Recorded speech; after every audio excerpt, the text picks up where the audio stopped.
Emma, I really need you to take Dad to his physical therapy this Thursday. I've got that thing with Zach's debate team, and you know how important it is for his college applications, my sister Melissa said, not even pretending it was a question. I stared at my phone, the familiar weight settling in my chest. Another Thursday, another schedule to rearrange. A. Would you like help brainstorming a response to your sister? B. Are you interested in a story about managing overwhelming family requests? Want tips on dealing with family dynamics and setting boundaries? My son Tyler's basketball game would have to wait. Again, did you try asking Mom if she could take him? I asked, already knowing the answer. Mom's watching Alyssa that day. Besides, Tyler won't mind if you miss one game, right? It's not like he's starting or anything. But he was starting. For the first time this season. I'd promised him I'd be there, front row, cheering my lungs out. Just last night, he'd stood in the kitchen doorway, shifting his weight from one foot to the other. That shy half smile on his face when he told me, Coach finally put him in the starting lineup. That's amazing, Ty. I'd hugged him tight, feeling his embarrassed pat on my back. My quiet, hard-working son who never complained, even when I missed his games for another family obligation. You'll be there, right, Mom? He'd asked, trying to sound casual. Wild horses couldn't keep me away, I'd promised. And now, not even 24 hours later, here I was being asked, no, expected to break that promise. Again. I live in Fairhope, a sleepy little town on the eastern shore of Mobile Bay in Alabama, where family obligations are sacred, and keeping the peace means swallowing your pride more often than not. My sister lives just 40 minutes away in Daphne, but somehow that distance becomes insurmountable whenever our parents need something. For the past 3 years, my kids, Tyler, 16, and Mia, 14, have been the reliable ones, mowing our parents' lawn, helping with grocery runs, driving Grandpa to doctor's appointments, and spending weekends organizing their garage. Meanwhile, my sister Melissa's kids, Zach, 17, and Alyssa, 15, are apparently too busy with debate team, select soccer, and SAT prep to spare a single hour for their grandparents. Yet whenever there's a family vacation or holiday celebration, everything revolves around Melissa's kids' schedules. We have to do Thanksgiving early this year because Zach has a weekend debate tournament. Or, let's celebrate Dad's birthday next weekend when Alyssa doesn't have soccer. My kids' commitments never seem to factor into the equation. I've smiled through it all, rearranged our lives countless times, and watched my children's disappointment when I had to miss their events because Grandpa needed a ride or Grandma needed help with the computer. All while Melissa's family swooped in for the fun parts, accepted the praise for making time in their busy schedules, and disappeared when actual work needed to be done. Last month, when Tyler had his regional tournament, the biggest game of his season, I'd begged my parents to come. It would mean so much to him, I'd said. They'd promised to try, but called that morning with regrets. Dad wasn't feeling up to it. It happens. I understood, or at least I tried to. 3 days later, they drove 2 hours to watch Zach compete in a debate tournament. Dad seemed to be feeling just fine in the family photos Melissa posted, his arm proudly around Zach's shoulders, beaming at the camera. When I asked Mia to help her grandmother organize the garage that same weekend, instead of going to her friend's birthday sleepover, she didn't argue or complain. She just nodded with that resigned look that kids get when they've learned that their disappointments are expected, normal, not worth mentioning. It's okay, Mom, she said with a shrug. Grandma needs help. Family comes first, right? Family comes first. The mantra of my childhood, the rule I drilled into my own kids. But whose family? And at whose expense? But that Thursday morning, something inside me finally snapped. I can't take Dad this Thursday, I said, surprised by the steadiness in my voice. Tyler's starting in his game, and I promised I'd be there. The silence on the other end was brief but charged. Are you serious right now? This is Dad's health we're talking about. I am serious. I've missed 3 of Tyler's games this month alone. You can skip 1 debate prep session. Melissa's laugh was sharp, dismissive. Wow, Emma, since when did you become so selfish? It's just a high school basketball game. Dad's physical therapy is essential. Then I guess it's essential enough for you to take him. I hung up before she could respond, my hands shaking, heart racing. I'd just broken an unspoken family rule. I'd said no. My phone immediately lit up with a text from my mother. I'm very disappointed in you. Family comes first, always. By noon, I'd received concerned calls from 2 aunts and an uncle, all expressing their shock at my sudden change in attitude and reminding me of everything your parents have done for you. By evening, my father had called to tell me he'd just reschedule his appointment because clearly it wasn't important enough for me to help out. The guilt was suffocating, but beneath it bubbled something new: anger. Not just at my sister or parents, but at myself for allowing this pattern to continue for so long. I sat at my kitchen table that night after the kids went to bed, scrolling through old family chats, counting how many times I'd rearranged our lives to accommodate everyone else. I found dozens of rushed thank you texts when I'd helped my parents, followed immediately by conversations about Melissa's kids' achievements. I found countless instances where my parents had moved heaven and earth to attend Zach and Alyssa's events, while they'd made it to exactly 3 of Tyler's games and one of Mia's choir concerts in the past year. The pattern was so obvious once I looked for it. Why hadn't I seen it before? I decided to try an experiment. For the next month, I would document everything: every request, every family gathering, every conversation. I wouldn't stop helping completely. I'd just be selectively available, and I'd watch what happened. The first week was brutal. My parents called twice, both times to ask if I could drive my dad to his rescheduled appointment. I'm sorry, I have meetings all day. I lied, the words sticking in my throat. Have you asked Melissa? She's busy with the kids, my mother said, disappointment heavy in her voice. I thought we could count on you. I've had to rearrange my schedule 23 times in the past 3 months to help out, I said, the number precisely calculated from my calendar. I think it's fair to ask Melissa to step up occasionally. My mother hung up without responding. That Saturday was my niece Alyssa's soccer tournament. The family group chat buzzed with excitement as my parents coordinated with Melissa about arrival times and post-game dinner plans. No one had mentioned Tyler's basketball game 2 days before, where he'd scored 12 points and grabbed 9 rebounds. I'd posted photos, but they sat there unreacted to, lost in the stream of messages about Alyssa's tournament. I didn't go to the soccer game.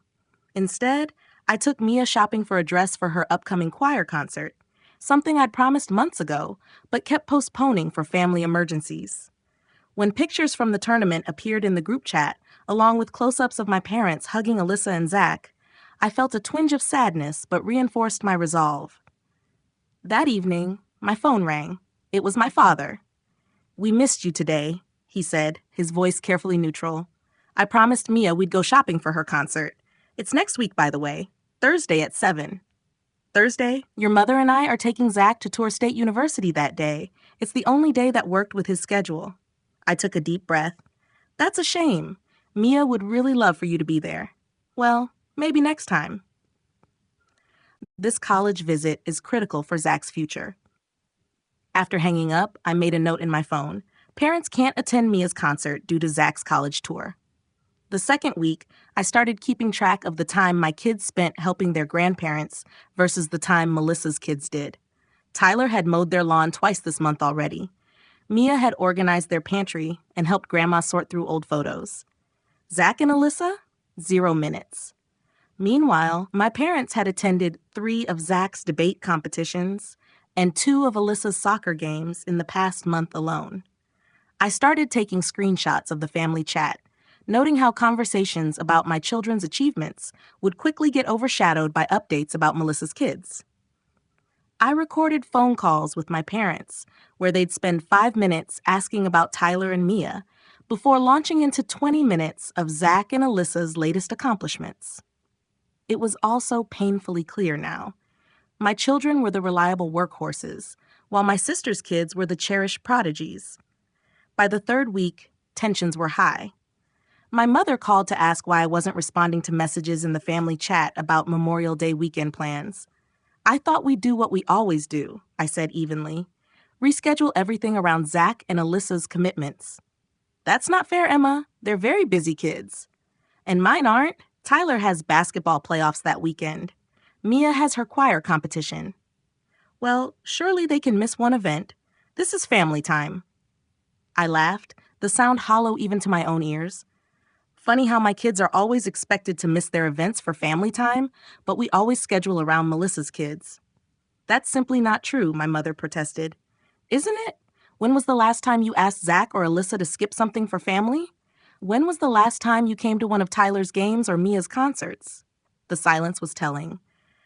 I've been keeping track, Mom. In the past 6 months, you and Dad have been to 12 of Zach and Alyssa's events and exactly 2 of Tyler and Mia's. My kids have helped you and Dad 27 times. Melissa's kids? 0. That's because your sister's family is very busy. And we're not? Or is it that our time just doesn't matter as much? I hung up, my heart pounding. Immediately, my phone lit up with text from Melissa. What is wrong with you? Mom is in tears. I didn't respond. Instead, I added another note to my growing documentation. Mom cries when confronted with favoritism. That night, I sat down with Tyler and Mia. I owe you both an apology, I said. They exchanged confused glances. For what, Mom? Mia asked. For not standing up for you sooner, for letting Grandma and Grandpa and Aunt Melissa treat our time like it's less valuable than theirs. Tyler shrugged, but I could see the hurt in his eyes. It's whatever. We're used to it. Those words broke my heart. Well, that's going to change. From now on, your commitments matter just as much as Zach and Alyssa's, and I'm going to make sure everyone knows it. By the 4th week, I was done with the experiment. I had all the evidence I needed. Screenshots, calendar entries, recordings, a detailed log of help provided, and events attended. I compiled everything into a simple spreadsheet, the numbers speaking for themselves. The breaking point came when my parents announced they would be celebrating their 45th anniversary with a family dinner on the exact day of Mia's choir concert, the one I'd specifically told them about weeks ago. We had to choose that Friday because it's the only day Zach doesn't have debate and Alyssa doesn't have soccer, my mother explained when I called her. I'm sure Mia will understand. There will be other concerts. I felt strangely calm as I replied, No, Mom. We won't be at your anniversary dinner. We'll be at Mia's concert, where family should be supporting her. Emma, this is our 45th anniversary. How could you be so selfish? It's not selfish to support my daughter, just like it's not selfish for you to support Zach and Alyssa. But I find it interesting that my kids are always expected to understand when their events are missed, while Melissa's kids' schedules are treated as immovable. That's not true. It is true, and I can prove it. I've been documenting everything for the past month. Would you like me to share what I found? My mother's silence was all the answer I needed. I love you, Mom. I love our family. But this pattern of favoritism ends now, or we'll need to rethink how much time we spend together. I hung up, knowing I just lit a fuse. Sure enough, within an hour, my phone was blowing up. Melissa called 6 times before leaving a scathing voicemail accusing me of tearing the family apart over petty jealousy. My father texted that he was deeply hurt by my sudden hostility. 2 aunts and an uncle weighed in, all taking my parents' side. I didn't respond to any of them. Instead, I finished compiling my evidence. The family meeting wasn't my idea. My mother called 3 days later, her voice tight with forced pleasantness. We need to clear the air, Emma. This Saturday, dinner at our house. The whole family. Mia has choir practice until 5:30, I said. There was a pause, and I could almost hear my mother's internal debate. That's fine, she finally said. We'll eat at 6:30. It was a small victory, but it felt significant. After I hung up, I sat at the kitchen table, my stomach in knots. For years, I'd been the peacekeeper, the one who smoothed things over, who said yes when I wanted to say no. The thought of confronting my entire family made me physically ill. What if they all ganged up on me? What if my evidence wasn't convincing enough? What if this drove a permanent wedge between us? I was still sitting there when Tyler came home from basketball practice, his gym bag slung over one shoulder. You okay, Mom? You look stressed. I managed a weak smile. Just thinking about this family dinner on Saturday. He dropped his bag and sat across from me. The big showdown, huh? Something like that. I hesitated, then asked the question that had been nagging at me. Do you think I'm overreacting? Making too big a deal out of this? Tyler considered this for a moment, his expression serious beyond his 16 years. Remember last Thanksgiving when Zach had that debate thing the next day? So we had to eat at like 11 in the morning? And then 2 weeks later, you asked if we could move the Christmas decoration day because I had my tournament, and Grandma said traditions were important and couldn't be changed? I nodded, remembering the disappointment on his face when I told him he'd have to miss his game. It's been like that as long as I can remember, he continued. I just figured that's how it was. Zach and Alyssa matter more. His matter-of-fact acceptance broke my heart. That's not how it should be, I said. I know. That's why you're doing this, right? He gave me a small smile.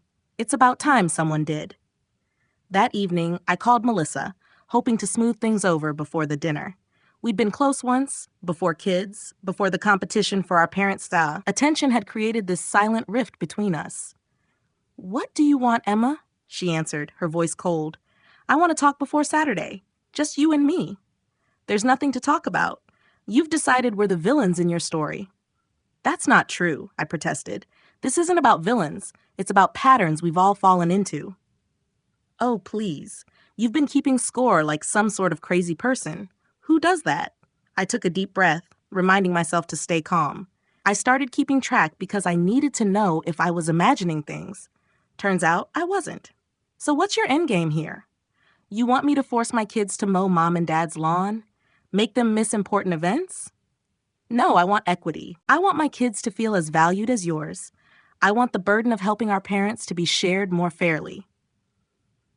Melissa's laugh was bitter. Always the martyr. Poor Emma. So put upon. The old me would have backed down, apologized, tried to make peace at any cost. But I thought of Tyler's words, Zach and Alyssa matter more, and held firm. This isn't about me being a martyr. It's about fairness. I'm coming on Saturday, and I'm bringing the evidence I've collected. We can either have a productive conversation about how to fix this, or we can keep pretending there's no problem. But I'm done with the status quo. I hung up before she could respond, my hands shaking but my resolve stronger than ever. That Saturday, as we pulled into my parents' driveway, Mia looked nervous. Is everyone mad at us? I squeezed her hand. No, honey. If anyone's mad, they're mad at me. And that's okay. Sometimes you have to rock the boat to fix what's wrong. Tyler, who'd been quiet most of the drive, finally spoke up. I've got your back, Mom. Melissa's car was already there, gleaming in the driveway like everything else she owned. My parents' modest ranch-style home looked the same as always, with the lawn freshly mowed by Tyler just 3 days ago. Inside, the tension was thick enough to cut with a knife. My mother hugged the kids warmly, but gave me a stiff nod. My father patted my shoulder awkwardly. As Melissa stood in the kitchen doorway, arms crossed, while Zach and Alyssa lounged on the couch, barely looking up from their phones. Dinner was painfully polite, with conversation limping along through safe topics. The weather, the new restaurant in town, Dad's improved golf score. No one mentioned the reason we were there. After dessert was served, Zach and Alyssa's favorite cheesecake, not the apple pie my kids preferred, my mother cleared her throat. Emma has some concerns she'd like to discuss with the family, she said, her tone making it clear she thought those concerns were ridiculous. All eyes turned to me. I took a deep breath and pulled out my phone. I love this family, I began, keeping my voice even. I value the time we spend together. But over the past few years, a pattern has developed that's hurting my children, and it needs to stop. Melissa rolled her eyes. Here we go. In the past 6 months, I continued, ignoring her, Tyler and Mia have helped Grandma and Grandpa 29 times. They've mowed the lawn, driven Grandpa to appointments, helped with housework, and run errands. I looked at my sister. How many times have Zach and Alyssa helped in that same period? Melissa's face flushed. They're very busy with. 0 times, I interrupted. The answer is 0. I turned to my parents. In that same 6 months, you've attended 12 of Zach and Alyssa's events, and only 2 of Tyler and Mia's, despite being invited to all of them. My mother shifted uncomfortably. That's not entirely. I have the dates right here, I said, holding up my phone. I can show you the calendar if you'd like. No one spoke. When we plan family events, I continued, we always work around Melissa's family schedule. We've moved holidays, birthdays, and anniversaries to accommodate Zach's debates and Alyssa's soccer. But when Tyler has basketball or Mia has choir, they're expected to miss those events because family comes first. I set my phone on the table, open to the spreadsheet I'd created. This isn't about who's busier or whose activities are more important. It's about equal consideration for everyone in the family. Melissa slammed her hand on the table. This is ridiculous. You're turning this into some sort of competition. No, I'm pointing out an existing double standard. Your children are treated like their time and activities are more valuable than mine. My children are expected to serve while yours are served. That's not true, my mother protested, but her voice lacked conviction. It is true, Tyler said quietly, surprising everyone. We don't mind helping out, but it sucks when no one shows up for our stuff, and then we have to hear all about how awesome Zach and Alyssa are. Mia nodded, her eyes downcast. I invited everyone to my last 3 concerts. Only Mom came. The silence that followed was deafening. My father, who had been quiet throughout, finally cleared his throat. I hadn't realized it was so unbalanced. Well, I think this whole thing is ridiculous, Melissa snapped. My kids work incredibly hard on things that will get them into good colleges. No offense, but basketball and choir aren't exactly academic priorities. I saw red. My children's passions and commitments are every bit as valid as your children's. The fact that you can't see that is exactly the problem. Enough, my father said firmly. Emma has made some valid points. Perhaps we haven't been as equitable as we should have been. Melissa's face contorted with disbelief. Are you serious right now? You're taking her side? I'm not taking sides, my father said. I'm acknowledging that we may have created an unfair situation without realizing it. My mother looked conflicted, her eyes darting between Melissa and me. We never meant to show favoritism, she said softly. We love all our grandchildren equally. Your actions haven't reflected that, I said, gentler now. And actions speak louder than words. Zach and Alyssa, who had been uncharacteristically quiet, exchanged uncomfortable glances. It occurred to me that they probably weren't even aware of the pattern. They were just following the example set by the adults. So what now? Melissa demanded. You want us to keep score? Make sure everything's exactly even? No, I said. I want all of us to be more mindful. I want my children's time and commitments to be valued the same way yours are. I want help with our parents to be shared more equally. And I want us to plan family events with everyone's schedule in mind, not just yours. I looked around the table, making eye contact with each person. This isn't about winning or losing. It's about creating a healthier dynamic for everyone. The conversation that followed wasn't easy. There were tears, mostly my mother's, defensive arguments, mostly Melissa's, and uncomfortable revelations. But by the end of the evening, something had shifted. My father had agreed to create a shared calendar for family events and grandparent assistance. My mother had promised to make a greater effort to attend Tyler and Mia's activities. And even Melissa, though still clearly annoyed, had grudgingly acknowledged that perhaps her kids could help their grandparents occasionally. As we drove home that night, the car was quiet, but not with the tense silence of the drive there. This was a peaceful quiet, a weight-lifted quiet. Do you think it'll really change? Mia asked eventually. I don't know, I answered honestly. Change is hard, but at least now everything's out in the open. They can't pretend they don't see the pattern anymore. Tyler nodded slowly. It felt good, having you stand up for us like that. I reached over and squeezed his hand. I should have done it a long time ago,